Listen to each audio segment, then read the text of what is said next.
Pemirsa TV One dan jamaah Masjid Al-Falah di KPP Pratama Serpong yang dimuliakan Allah Subhanahu wa Ta'ala, kita hidup dengan nama Allah Al-Wahhab, yang Allah Maha Memberi. Tadi sudah kita sampaikan bahwa manusia tidak pantas menyandang sifat Al-Wahhab, karena setiap kali manusia itu memberi pasti ada imbalan untuknya. Sementara pemberian Allah kepada kita tidak akan pernah menambah kehebatan Allah atau menguranginya. Karenanya hanya Allah yang pantas menyandang sifat Al-Wahhab. Kemudian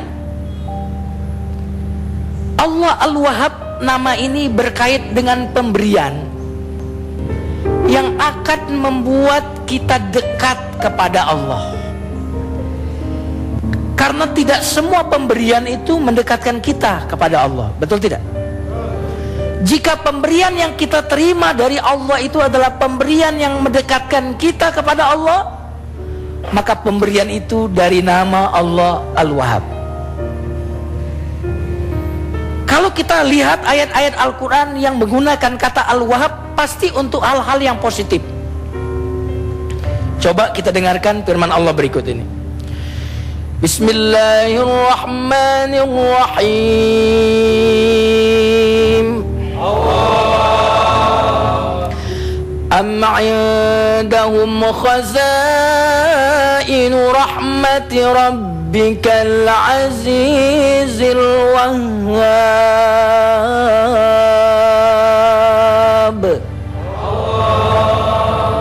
Apakah pada sisi manusia itu ada perbendaharaan rahmat Allah yang Maha Wahhab? Tuh, disebutkan rahmat, perbendaharaan Allah.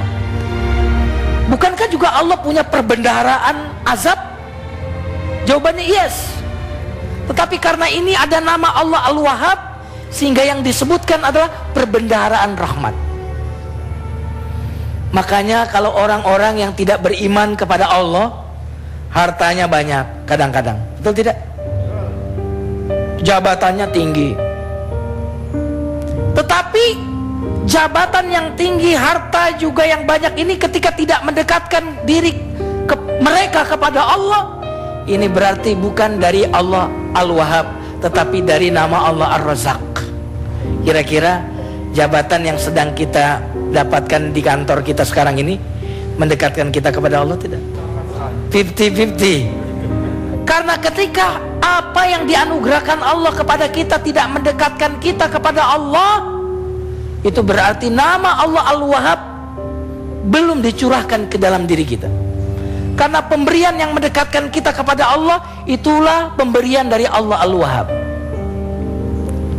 Kadang-kadang justru orang setelah dikasih karunia lengah, betul tidak? Lihat Nabi Adam. Nabi Adam jatuh dari surga karena kurang fasilitas atau banyak fasilitas. Dan orang-orang yang ketika jatuh kedengarannya itu gedebuk, betul tidak? Karena saking tingginya jatuhnya, adalah orang-orang yang kurang fasilitas atau karena banyak fasilitas. Kalau demikian, pemberian yang Allah berikan kepada mereka yang terjatuh itu bukanlah pemberian dari Allah yang menamakan dirinya Al-Wahhab, tetapi mungkin pemberian dari nama Allah Ar-Razzaq. Seringkali rezeki kedengarannya itu gedebuk, betul tidak? Karena saking tingginya jatuhnya, adalah orang-orang yang kurang fasilitas atau karena banyak fasilitas. Kalau demikian, pemberian yang Allah berikan kepada mereka yang terjatuh itu bukanlah pemberian dari Allah yang menamakan dirinya Al-Wahhab, tetapi mungkin pemberian dari nama Allah Ar-Razzaq. Seringkali rezeki yang banyak, harta yang banyak, gaji yang tinggi, seringkali membuat orang-orang itu tidak datang ke masjid. Jika kekurangan hidup kita itu membuat kita rajin ke masjid, jika masalah kita itu membuat kita senang mengangkat tangan kepada Allah, kira-kira kemiskinan dan kesusahan itu anugerah bukan? Jika kekayaan itu, gaji yang tinggi itu, jabatan yang tinggi itu menjauhkan kita dari Allah, itu karunia atau musibah? Selama ini engkau minta karunia atau minta musibah? Asmaul Husna. Assalamualaikum warahmatullahi wabarakatuh. Waalaikumsalam warahmatullahi wabarakatuh. Saya Asin Pak dari KPP Pratama Serpong. Yang ingin saya tanyakan, Bapak tadi mengutarakan masalah ikhlas. Ya. Gimana kalau pemberian itu kan harus dikaitkan dengan ikhlas. Tapi kadang-kadang kita itu cara ikhlas itu gimana? Tipe ciri ikhlas itu. Terima kasih. Wassalamualaikum warahmatullahi wabarakatuh. Waalaikumsalam warahmatullahi wabarakatuh. Bagaimana ciri orang ikhlas? Wah, ini pertanyaannya sangat luar biasa. Yang pertama, ciri orang yang ikhlas adalah belum merasa ikhlas. Sudah nyambung?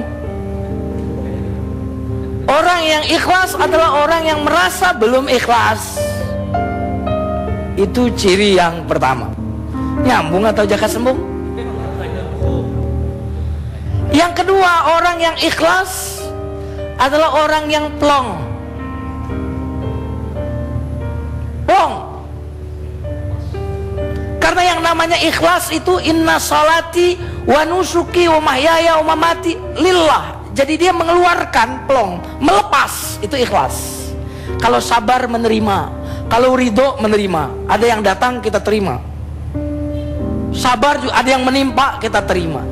Tetapi ketika ikhlas bukan menerima, tetapi dia melepas. Di dalam ikhlas ada keyakinan bahwa yang kita berikan itulah yang menjadi milik kita. Pemirsa TV One yang dimuliakan Allah. Adapun ciri ikhlas yang berikutnya adalah orang yang ikhlas itu adalah orang yang semangatnya stabil. Mengapa?